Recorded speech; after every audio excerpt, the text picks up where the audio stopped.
Bonjour à tous et bienvenue à Lourdes où il fait beau. Nous avons de la chance. Alors, cette assemblée plénière des évêques arrive à son terme. Je me trouve aux côtés de Monseigneur Hippolyte Simon, qui est archevêque de Clermont et également vice-président de la conférence épiscopale. Monseigneur Simon, bonjour. Bonjour. Alors, quel est le bilan pour vous de cette assemblée plénière ?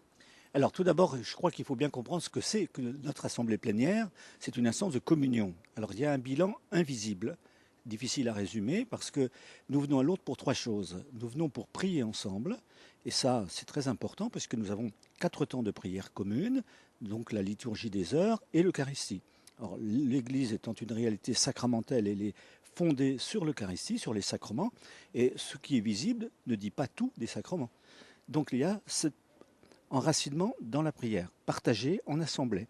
Et pour moi, qui suis un ancien supérieur séminaire, qui est la nostalgie du temps où j'avais l'office matin, midi et soir dans ma communauté, je retrouve avec bonheur ce temps de prière commune, et puis ce temps de l'Eucharistie. Et puis nous avons aussi tous les échanges fraternels, parce que c'est une instance de communion.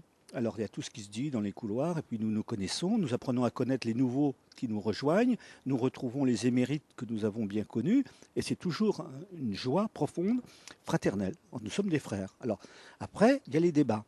Alors dans les débats, on n'est pas forcément tous d'accord, mais c'est pas parce qu'on a un désaccord avec des frères qu'on n'est plus des frères. Et nos débats, nous avons 4 dossiers, par exemple cette année, n'épuisent pas la totalité de notre ministère. Donc ce qui est important dans nos échanges, c'est ce que nous devenons, ce que nous comprenons, ce que nous retenons ou les positions que nous abandonnons. Donc nous repartons enrichis de tous ces échanges et puis nous avons les textes. Donc ça, c'est la partie visible de l'iceberg, mais ce n'est pas la plus importante. Donc cette année, nous avions 4 dossiers. Donc la formation des prêtres, mais là c'est pareil, nous n'allons pas avoir de texte puisque nous renvoyons ça à chaque province. La situation est difficile depuis longtemps. Bon, je crois que commence à s'améliorer. C'est-à-dire la vocation de prêtre diocésain, moi je le vois dans mon diocèse, j'ai de nouveau des séminaristes alors qu'il n'y en avait presque plus.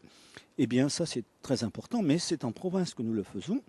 Ensuite il y a le dossier sur l'indifférence et la visibilité, alors plutôt la présence de l'Église dans la société. Alors là c'est pareil, on a bien vu dans nos débats comment la question du christianisme revient dans la culture. On l'a vu par exemple avec la visite du pape Benoît XVI au Bernardin.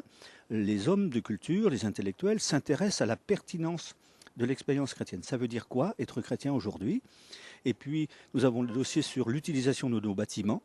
Alors là, nous avons marqué notre volonté de les faire vivre, même s'il n'y a pas l'Eucharistie dominicale, malheureusement, dans toutes nos églises, il y a la volonté que des petites communautés utilisent les églises pour ce qu'elles sont, c'est-à-dire des lieux de prière, des lieux d'échange, de rassemblement.